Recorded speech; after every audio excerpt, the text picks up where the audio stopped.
Hey, it's Thursday, and it is Rumor and Innuendo, and we got a lot of business to talk, including Mercedes Mone making her AEW debut. But I'm Dominic DeAngelo, and I am here, former WWE writer Robert Karpeles, WWE Creative _ish.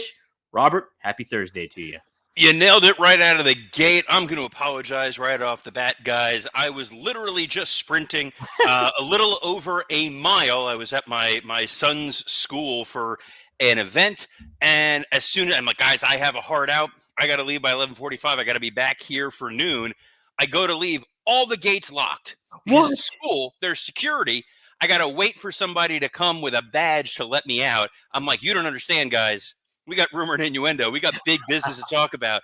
So I look like Brother Love right now. I am red and schwitzy, but I'm here and I'm excited to talk about. I'm guessing big business last night, Tom. I haven't looked at the run sheet. That's A-okay. Yes, we're talking big business. We're talking some of the Rock's comments. We're going to talk a little Will Ospreay and some Triple H, and also a little bit of The Undertaker as well to close out the show. But yeah. Before we get to that, I want to say some plugs to some of the fine folks joining us here in the chat. Christopher Santos says, good morning, y'all. Let's talk some CEO. Chant it with me. CEO, CEO, CEO, which seems like a much easier job than being the CFO of AEW, making sense of some of their financial decisions. Anthony Santos says, C3PO, C3PO, C3PO. She wasn't that robotic. That's mean. That's a little bit robotic. Mean. And Lou4237 says, welcome to the Rumor and Innuendo chat. One of our members is a cannibal. Trying to guess which one. I think you'll be pleasantly surprised. Guys, you know the way to my heart is obscure Simpsons references. So, Lou, I'm here for you. I'm here for everybody here today. Joining us for Rumor and Innuendo. Dom, what do we got? Good. Well, yes, we have to talk some Mercedes Mone. And she was there for everybody on AEW Dynamite, AEW Big Business in Boston. And sure enough, they let it off with Mercedes Mone, and she cut a very heartfelt promo and kind of just a state of the address, basically, with herself and what she's done for the business and what she plans to do for AEW. Robert, what did you think of the promo and presentation of Mercedes Mone to kick off the show? So we talked about it yesterday. We kind of said Mercedes, not the greatest promo that you're going to get, or at least the person on the mic. I think the presentation, the crowd immediately embracing the CEO nickname. They were chanting it pretty vociferously, yes, which I thought was nice. Her promo was fine. I think part of the problem with Mercedes is similar to the problem I have with Seth Rollins. When they're earnest and sincere, it doesn't feel earnest and sincere. It comes across a little bit disingenuous, a little bit like, I'm here for you guys, when really we're like, no, you're here because they backed up a Brinks truck and they made it insanely worth your while. In the same way, she's like, I've been watching the show, can't wait to mix it up with all the women in the back. I'm like, I'm pretty sure you can wait to mix it up with Abaddon. I don't think that was at the top of your dream list. She talked about her accomplishments, which naturally is going to make you think of what she did in WWE. She talks about leading a women's revolution. She talks about main eventing a pay-per-view. You know she wanted to say main eventing a WrestleMania, but she can't. And it makes you realize she's accomplished so much in the WWE, and there's a hope, will she do it here? She then teed up, I've got an issue with Willow Nightingale. And part of my, and this is me with AEW all the time, and I know not everybody agrees with it. If you do disagree with me, get your own damn show. But I dislike when they reference things that happened in other companies that everybody may not have seen. So Mercedes and Willow had a match. I believe it was at a New Japan show, or it was under the Stardom banner or something through that. Most people not really familiar with that. I would say the majority of the casual audience probably not familiar with it. A decent amount of the AEW audience might not have been super familiar with what had happened there. So when you're referencing something that a lot of people haven't seen, you immediately step back and there's disconnect. And you're like, wait, I don't know what she's talking about. Did I miss something? As a kid that grew up reading comic books, it makes me think of, I was an X-Men kid. Yeah, right. Big excited for X-Men '97 coming out on Disney Plus soon. That's a free ad for the kids. I'm pumped. I'm pumped, Robert. But if you read an X-Men comic book and they reference something, that'd be a little like Star, and it would say what issue you can go back to. And sometimes they would reference things in like the X-Men Annual. Nobody read the X-Men Annual. And that's what this felt like. This felt like, hey, remember that New Japan show that nobody has really mentioned on AEW TV or talked about? That's why I have an issue with Willow Nightingale. And when you had what I would say a fairly substantial casual audience tuning in that were Sasha Banks fans, Mercedes Mone fans, they might not have been super familiar with what that was. I get you wanted to set up what happened later. It just struck me as a little odd. Dom, what'd you think of her big debut? I thought it was pretty good. I thought leading it off with the show was an interesting choice, and her just taking the stage basically by herself with no interference, no confrontation, nothing like that, and kind of stating who she was, what she was about, what her intentions were, kind of made her feel like big time. It did make me kind of think later on, though, like the CEO chant and stuff, and I thought that was very effective, and the crowd was really into that. Boston was really into that, and I think that's something that can very much catch on at every AEW show that they do, as long as they present it right. But it made me think about like just the CEO designation. I was like, you know what would have been maybe a good presentation of her would her debuting against the Young Bucks and making a statement or something like that, where it's like you're presenting her on a stage of that. Maybe she's not necessarily a CEO, but she's maybe got a little bit of pull in some sort of fashion, kind of combat back to that. And then you have her implemented into the product in that kind of way. And it just kind of made me think of maybe an alternate, right? Maybe alternate route to take. And I don't know, like just maybe pairing her with Okada, something like that was something I started thinking about too, just as I was watching the show. But I thought it was fine. It'll be, again, well, like we talked about yesterday, Robert, like a lot of those the women division is not set up to her bar. Like they have not built that division up in the past months when they had plenty of time to do it. And even to your point about the New Japan Strong thing, where no reference to that. They could have showed some images. They could have showed some stuff after she made that mention later on or something to that effect, but nothing was there. I think I don't want to see her go anywhere near the Young Bucks. Quite frankly, I don't want anybody near the Young Bucks. I like that she tried to go out there and plant a flag and make the women's division seem important. What struck me as extremely odd was when she said, like, in your main event tonight, and I was like, wait, what's the main event tonight? And she's like, oh yeah, it's going to be Riho and Willow Nightingale. I feel like if Mercedes was not there, this would have absolutely been your 9:30 main event for about 7 minutes. But we're trying to put a spotlight and an emphasis on the women's division. Easy for me to say. And then you saw what transpired in the main event. And Willow and Riho, I thought, had a very good match that didn't deserve to be in a main event slot just because it wasn't a main event storyline. It just felt like we can just put you at the top of the card and that counts as a main event. When I see somebody main event a show, I want to see them earn it. And the finish, this idea that Julia Hart and Sky Blue attacked and then Mercedes ran in for the save, like 2 hours earlier, she's talking about she's got unfinished business with Willow. I feel like we're setting up a big match, and now we're setting up this tag situation. And for about a half a second, Dom, I thought maybe she was going to turn heel. And Excalibur tried to say that, but she already hit Sky Blue before he can get it out there. It was like that Bobby Heenan Bash of the Beach 96. Yeah. It's Hogan, but whose side is he on? It's almost what that felt like, but we'll get, we'll ease her in. She's going to try to elevate Julia Hart, elevate Sky Blue. Hopefully those matches are really good. I wasn't overly sold. I'm not overly excited to see Mercedes beyond what a cool entrance. And it makes me think back to what Vince had said to Chris Jericho when he debuted. And it was like, all right, earn that entrance.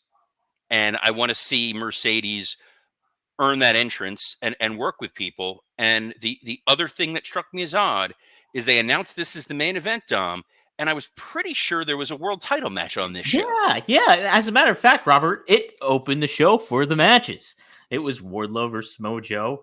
Went, I don't know, about 10 minutes maybe or something, with picture-in-picture commercial break in a world title match, mind you. But Wardlow loses straight up to Samoa Joe.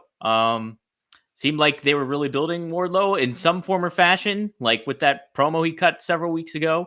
And then they inserted him right into this equation, and he almost just seemed like a stopgap for Samoa Joe in this bout there, Robert. I think this was. I'm hoping. I know nothing. We're on rumor and innuendo here, and we're just speculating. I'm hoping this means that Wardlow his contract is up with AEW, and we'll be seeing him in NXT soon. That is what this felt like to me. Mm-hmm. The that awkward, goofy Adam Cole video package where That he's was sitting weird. there reading a book. Telling, I get it. It's story time with Adam Cole. It looked like an Old Spice ad. In It fact, looked so like much. Tales of Ribaldry with John Lovitz and SNL. Thank you. Yes, that was very good. Look, I'll be honest. I watched Dynamite this morning on DVR, so I went to go fast forward, and I started fast forwarding through it, thinking it was a commercial, until I realized, wait, that scrawny kid in the chair is Adam Cole. Let me rewind and listen to this incredibly awkward promo, and then no one from Undisputed Kingdom were out there. This was the second match on the card, and while I thought Wardlow looked good, you beat him clean. Right. So he cuts this killer promo, this I'm going to war. I'm going to go out there and show everybody the untapped potential that I have. And he loses clean to Samoa Joe. I don't mind a challenger losing clean to a champion since you're building to something else. This felt really decisive. It did. It felt, and like the thought process was like, hey, Wardlow could be the one to unseat Samoa Joe at some point in time. So I think we were both a little surprised when he was announced for this big business match. Oh, they're throwing him in there already. And so I don't know. It's just, it was a great match. Wardlow and Joe did a great job. And I love Samoa Joe and the presentation he made. And that promo that he cut before that match was really, really good too, Samoa Joe. But I don't know, Robert. It left me scratching my head for sure. It struck me as odd. It really felt like one of those, someone's leaving the company, so he's going to put over the champion strong. And we immediately shifted to Swerve and Joe. And kudos to the Boston crowd. They knew the score. They knew that Samoa Joe was the babyface in there with Wardlow. And as soon as Swerve Strickland came out there, you immediately flipped the switch, and Samoa Joe was the heel. So thank you to the fans in Boston for playing along. And really helping move this story forward in a way that Tony himself probably couldn't. Yeah, I agree. We also had the Elite taking on Eddie Kingston, Pac, a returning Pac, and Penta. You don't need to say returning Pac. That's always implied. Anytime Pac is on TV, it's the returning Pac, and then he's gone for 8 months. But Robert, again, you have a big name in Okada, and here he is in the triple tag match, and kind of just seems like part of it. That's it, Yeah, the bloom was off the rose pretty quick for a guy they're paying like $4 million a year.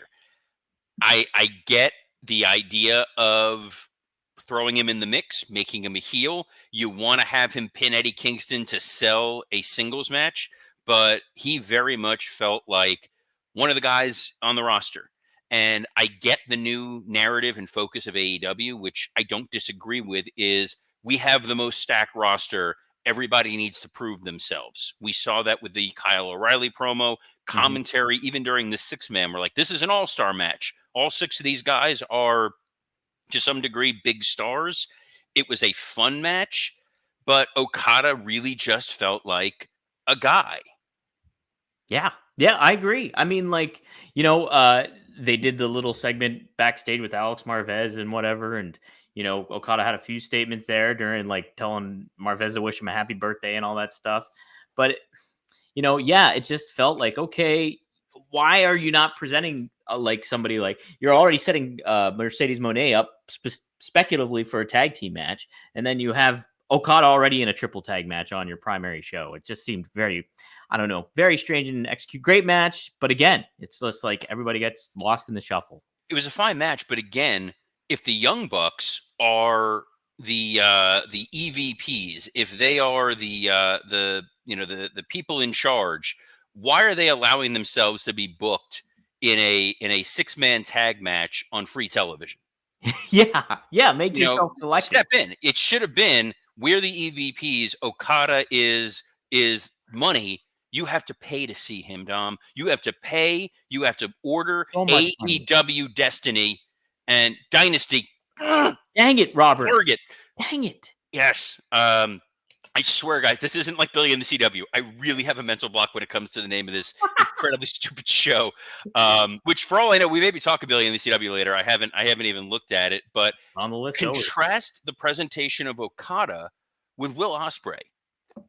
My Two goodness. insanely good matches and a promo that, while it lacked a little bit of polish, you felt the authenticity when that guy talked, Dom.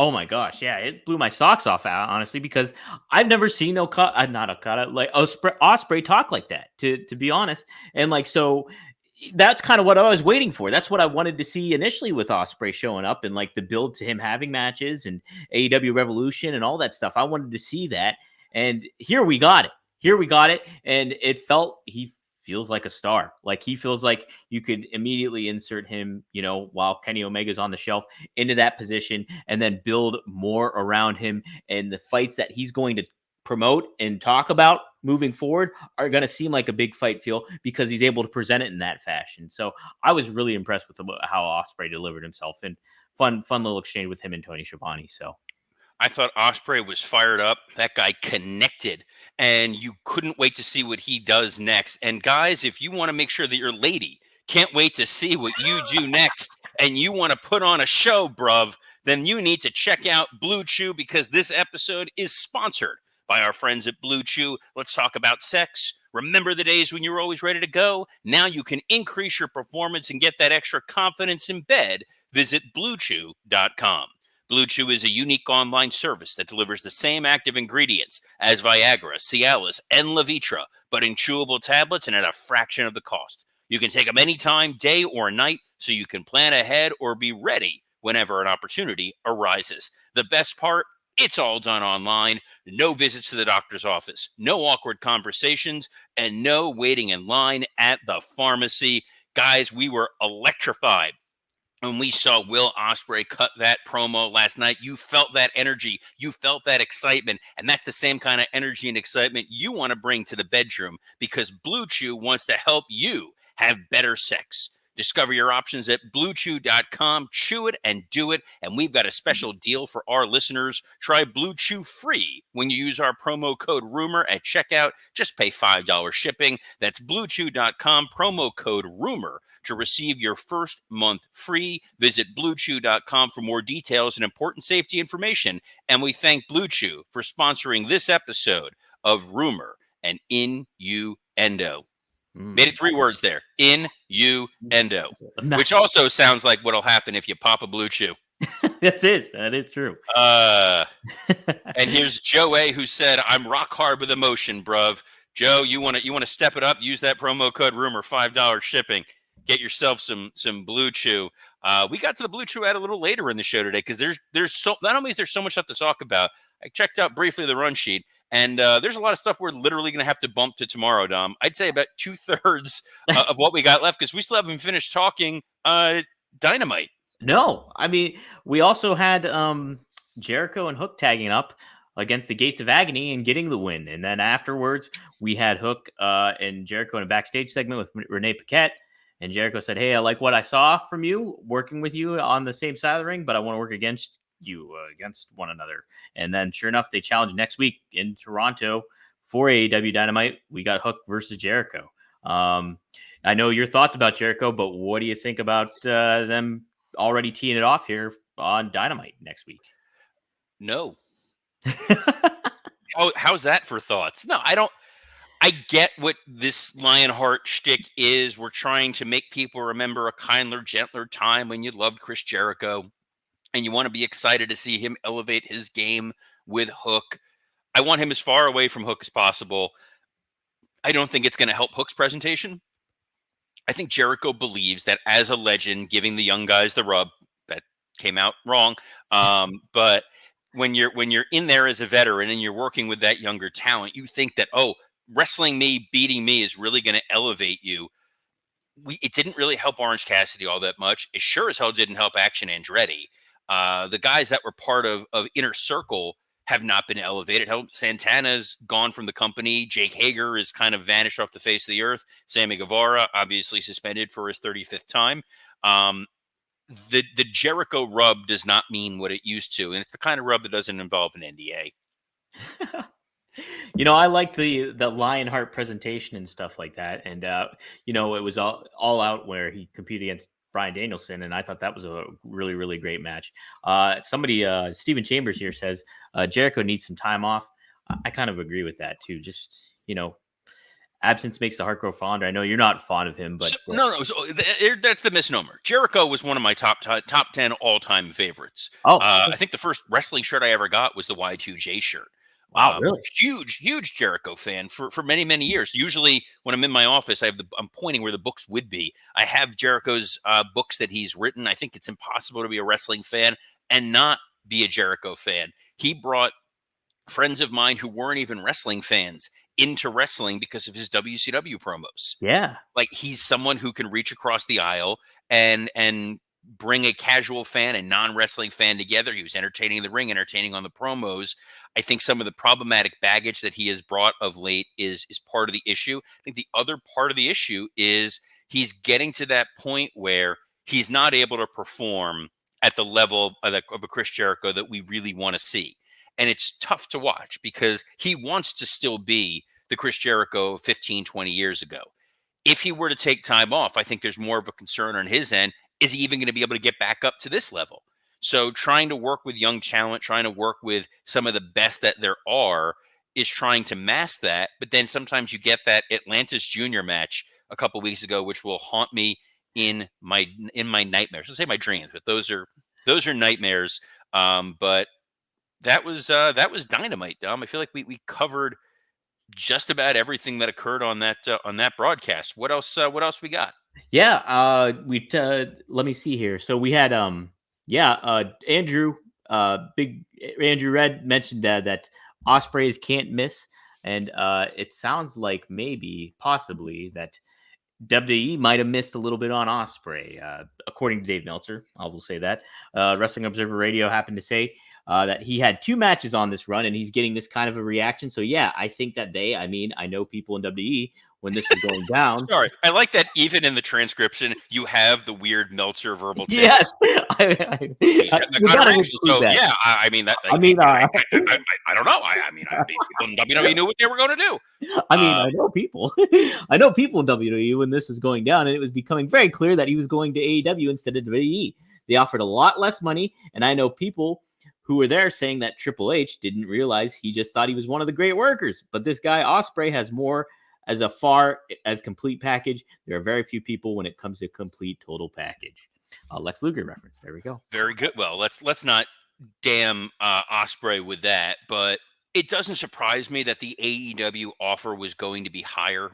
We talked about that on this show before we even knew where Ospreay was going to go, that AEW was in a position of desperation where they needed Will Ospreay. They had lost some talent, obviously losing Kenny Omega to injury. They lost CM Punk to WWE. Jungle Boy is now wearing a goat mask in Japan, which if you haven't seen that, kids, go out of your way to watch this. He should have just gone through the play class. That would have been less painful than this goat head. They also, lost. They knew they were losing MJF. MJF was at the end of December, was taking time off. They needed a big star. They were willing to pay and in some regards overpay. Ospreay, I disagree with Meltzer.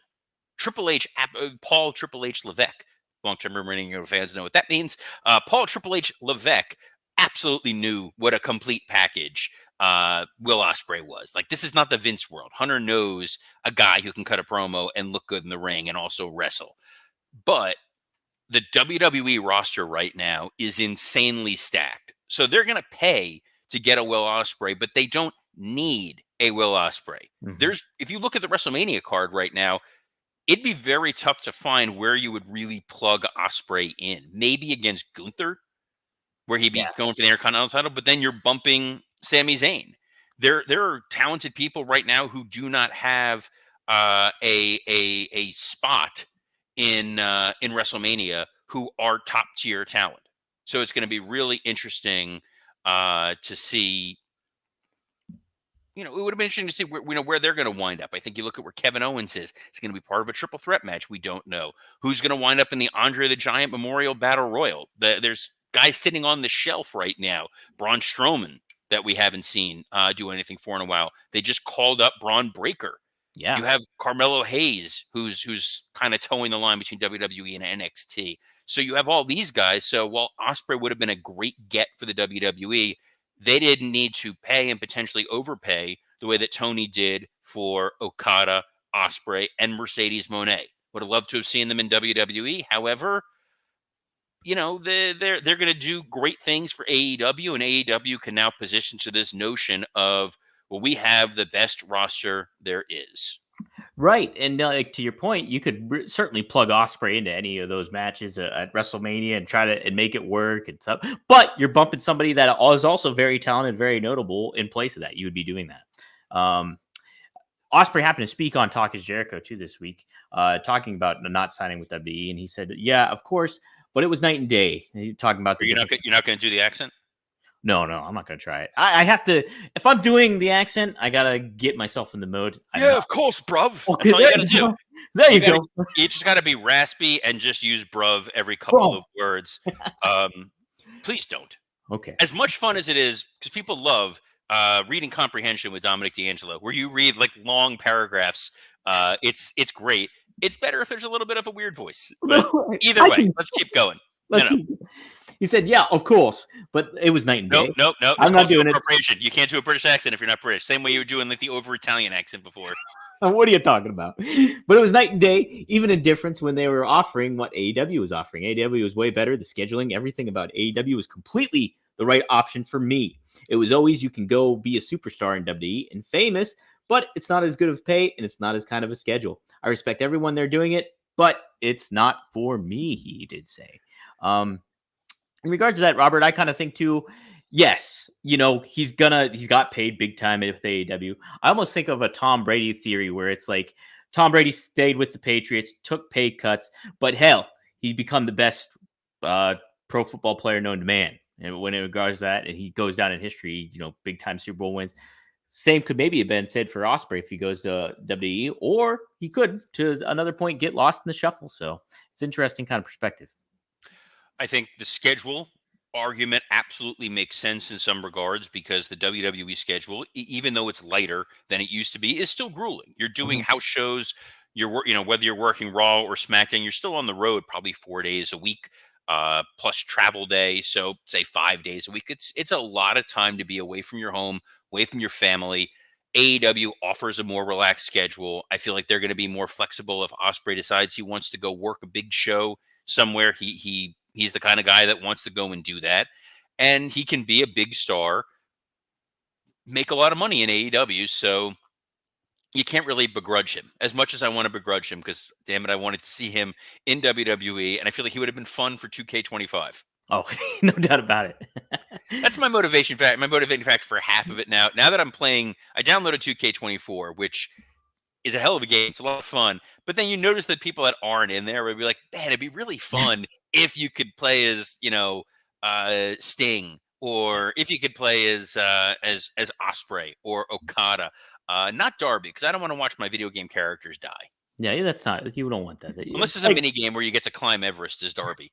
Or you play Grand Theft Auto if you want to do that, maybe. Robert, real quick, I'll talk about. I just said like my name as if there's someone else that you're talking to. I'll talk about The Rock on Jimmy Kimmel here. We got real quick, and then we got to roll, man. Then we got to roll, exactly. He mentioned being a heel. They played the crackhead Karen skit on there on Jimmy Kimmel. And then The Rock just ended up saying, it is the best to go back to WWE in this Rock 10.0 version, where I can become a heel and say things that people want to say. Robert, he's going to be in Memphis this Friday, along with Jerry Lawler, also noted to be there. But it's the heel Rock has just been a fun run so far. It's been very entertaining. He's been releasing promos before SmackDown every week too since then. So I love it. I love seeing this heel version of The Rock. I think this is the best Rock has been in ages because he really feels like he's important to the storyline. When he's come back before, it's kind of been like, hey, look, The Rock is here. He's a major movie star. Now it's, hey, The Rock is here, and he's pretty well entwined into the biggest storylines they've got going. We're going to talk more about The Rock tomorrow when we preview SmackDown. We're also going to talk about this Undertaker story that I want to get to. We'll save that for tomorrow's show. But Dom, if the good people want to hear the sweet sounds of Dominic DeAngelo elsewhere, where else can they catch you? Yes, you can hear my sultry tones on One of a Kind with RVD every Monday at 4:20 p.m. Eastern Standard Time at rvdtv.com or wherever you get your damn podcasts. But you can also hear me on Tuesday with Straight Talk with the Boss, Magnum TA and Greg Gagne. We cover a lot of ground. The Remco figures this week. I'm recording a new episode today with them. Going to talk a little bit of Thunderbolt Patterson. Going to talk a little bit of Muhammad Ali. We're going to cover some good ground there. Go to gagneandmagnum.com to subscribe to that. Check me out on X at Dominic DeAngelo.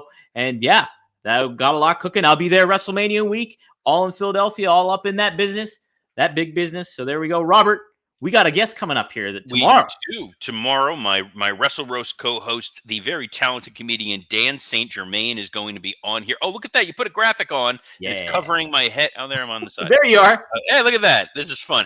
If you're listening to this on audio, wherever you get podcasts, Spotify or iTunes, you have no idea what's going on. But Dom, producer extraordinaire, threw up this graphic on the middle of the screen of Dan St. Germain. So I'm tilted to the side. It's like the Brady Bunch. This is so weird.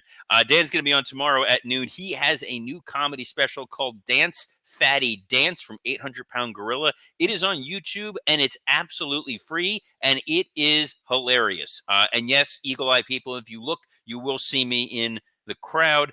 You will also see me in the crowd this Sunday, March 17th, as Boca Raton Championship Wrestling presents the March Madhouse event. You can go to BocaRatonWrestling.com. I'm excited. I haven't been to a live wrestling show in forever. This is put on by Matthew Mashler and his group.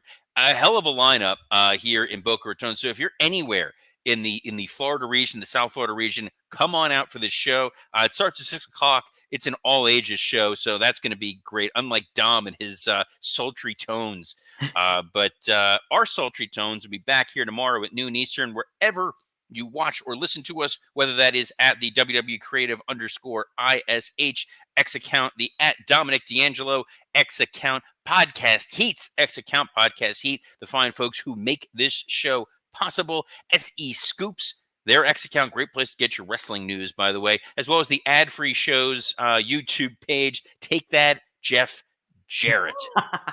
So on behalf of the giggly and sultry Dominic DeAngelo, I'm Robert Karpeles. Best of luck in your future endeavors. We'll see you Friday, bruv.